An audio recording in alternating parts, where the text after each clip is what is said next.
I just want to talk a little bit about the personalization process that goes on in my classroom. Um, to have it written down in words does not necessarily give one a full understanding of what's going on, so I just want to give a little bit of a visual and verbal description of what's going on. Um, so the school that I implemented this in was a small learning community for Brownsburg School Corporation called Harris Academy. So why personalize? Why not do a traditional method? For me, teaching in a non-traditional school, I felt it was incumbent upon me as a teacher to do something a little different. A lot of the students that end up at Harris Academy would probably be classified as at risk. So to do the same thing that they were doing at the high school, their traditional home high schools, wouldn't really make a whole lot of sense. I'm going to start with a couple analogies to illustrate this idea of personalization and why I think it's so important in education that we start moving towards doing more of this. Uh, the first anecdote and the second one as well come from a speaker that I saw a few years ago named Pat Quinn. He's a former math teacher, and the seminar was revolving around motivating unmotivated students. And when he was talking about the idea of personalization, he used an analogy of, let's say it's your first day of gym class as a student. And the teacher says, for the first assignment, I want all of you to run as fast as you can and reach the starting line at the same time. Now, this is sort of what we ask a lot of our students to do in a traditional classroom.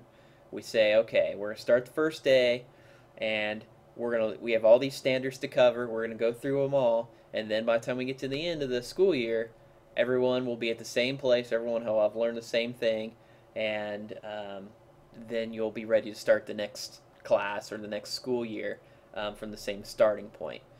Now, is this really something that is equal? Is this really something fair? Um, Most of us don't do anything at the same rate. So to expect a class of 30 students to do something at the same rate and give it their best effort is seems paradoxical to me. Um, Secondly, let's say that the gym teacher says, for the second assignment, I want you to take 2 steps and touch the door from the spot you ended your first assignment. So you can see where this is kind of going to lead us in the sense that every day we're building on what we did the day before, but if a student didn't entirely get everything they did the day before, then it doesn't make any sense for them to start from where they should have ended the day before. And so to say like we're going to take 2 steps from where you ended your first assignment, when I said the first assignment everyone should be reaching the starting line at the same time, it's we're already creating a situation where things are unfair. And so as a student, you think, I have 3 things I can do here. I can take the 2 biggest steps I can, and hopefully the teacher will appreciate my effort. Option 2, try and reason with the teacher that I should be allowed to take as many steps as I need to reach the door. And option 3, I can reason with the teacher that I should be allowed to take 2 of my biggest steps and touch any wall. So option 1 meaning, do we just grade a student just purely on how much effort they're putting forth? We've all, as teachers, had students that put forth a great amount of effort, but they didn't achieve the standard that we necessarily started out with. And then option 2, you might have someone that they didn't go the route that you expected them to. They took a lot longer to do that, but they needed that time to be able to really assimilate the information. I've had students that have done wonderfully on assignments, but it took them a long time to do it because they might have had a perfectionistic streak to it, or it took them a while to really incubate the idea to be able to get the assignment completed in a way that they needed to complete it. Um, I feel like we sometimes punish students like that by saying we need to get through a certain number of standards in a certain amount of time, and so if you're incubating on an idea for some reason, that's unsatisfactory. And option three, saying that take as much effort as you can, or put forth a great amount of effort, but the result, the product, might not be what the teacher's looking for. A lot of times, again, there's a certain way that we're assessing a student, and we expect them to present or perform a certain way, and we might get a student that puts forth a lot of effort and does something out of the box, completely unexpected, and that student is perhaps penalized for doing something in a creative way or coming up with a creative product that we hadn't necessarily anticipated. I think some of the standardization movement, which is in opposition to this personalization concept, kind of stifles creativity. So again, we're coming back to this concept of equal and fair. What's equal, what's fair, they're the same thing.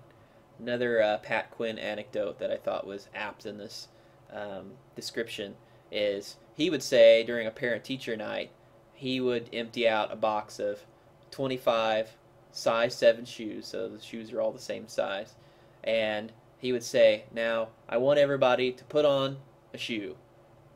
They're all equal in size, so it must be fair. And the logic behind showing this is that he doesn't want to hear parents talking about their child and how that child was treated differently than another child in the class, because the way that he created his classroom and his curriculum was that each student was treated on an individual basis. It's based on what that individual student needs, not what's considered equal. What's fair is giving the student what they need, not making the class equal and the same for every single student.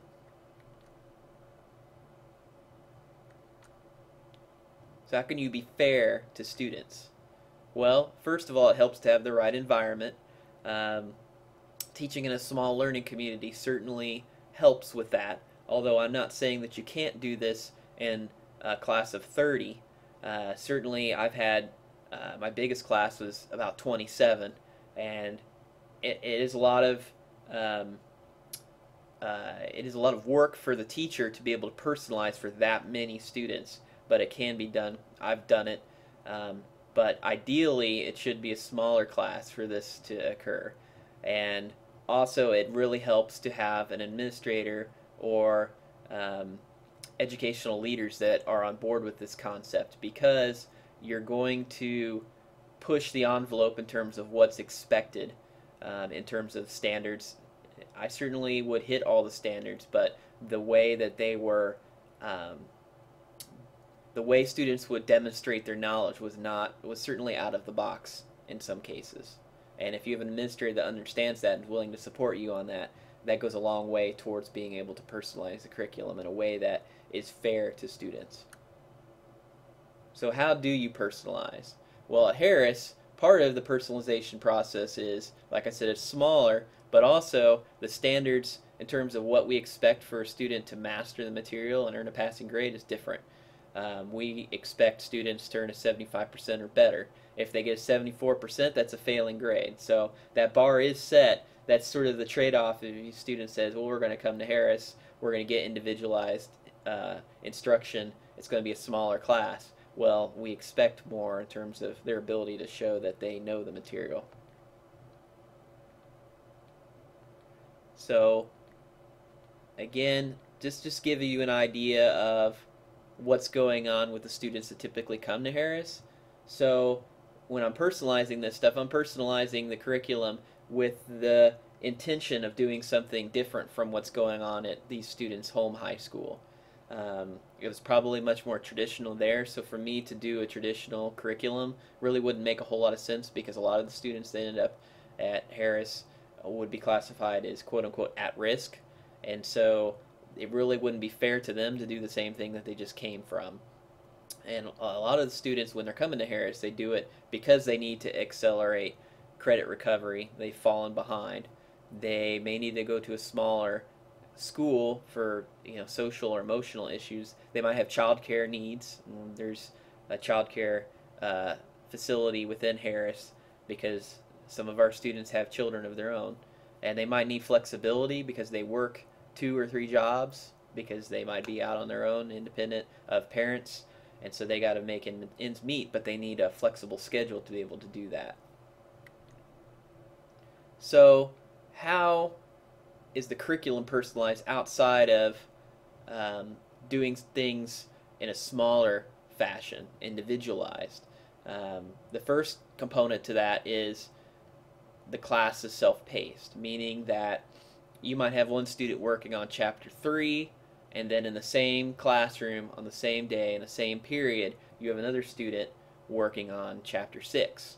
So they're at different places, and again, as demonstrated by that Pat Quinn anecdote where we're saying, okay, it's gym class, everybody run the same speed and get to the finish line at the same time. That's not realistic. So we're attempting to make the classroom conductive to different paces of learning. And so a pretest goes a long way towards establishing that, and then also being able to structure the curriculum so that a student can move faster if they want to finish the class early and facilitate that credit recovery. The thing that I'm going to focus most on is differentiation, and the way that I differentiated in my classroom may be different than, say, a math teacher differentiated. The way that I chose to differentiate was based on Gardner and Keirsey's theories on multiple intelligences and temperament. So after studying these two theories, I combined them together to create 4 different lessons for each chapter. So if I'm looking at chapter 17, which is on waves in, say, integrated chemistry and physics, I would create one checklist or one series of assignments to meet the standards for that unit that was based on what I saw from, say, an artisan. And the artisan temperament I saw fit the kinesthetic, visual, spatial, musical, and linguistic intelligences that Howard Gardner talked about. So when I created this curriculum, I emphasized a lot of hands-on things, videos, visual, spatial assignments with the WAVES project, giving them an opportunity to do a lab instead of, say, if I was going to say, okay, well, idealists do a paper on noise pollution, something that's more naturalistic for them, but that wouldn't make sense for an artisan that wants to do something more kinesthetic. What I found when I did this 4 different differentiation is that students, when they would fill out the initial survey, which informed me which style or temperament they were, did not always self-report accurately, and that's to be expected because they're certainly at the age that they are, and this will probably go on for a while for them, is their identity is still very much in flux. So to be able to say, okay, you filled the survey out on the first day, and now you're an artisan for the rest of the class, really didn't make a whole lot of sense. So what I ended up doing was combining everything together, all the types of assignments, and told a student, okay, you're going to choose the assignments that you need to do. So you need to get to 300 points down here at the end. Whereas before I said, well, you know, everybody's going to have 400 points when they finish all of these assignments. Now what I'm saying with this choice option is that don't do all of these. Only do enough to get 300 points. Now, of course, I still had some idea of the things I said they had to do, like the test, and I really need to see that they've learned the material, so that's bolded saying you got to do that. But ultimately what I'm looking for is that they've reached this 300 point threshold down here at the bottom before they proceed to the next unit. So moving forward, in the next part I'm going to talk about, well, where do they find these assignments and what do they look like? That's where I'll start getting into Moodle, which is my online curriculum host. So look for part 2, and I'll give you a little bit more information on what's going on here.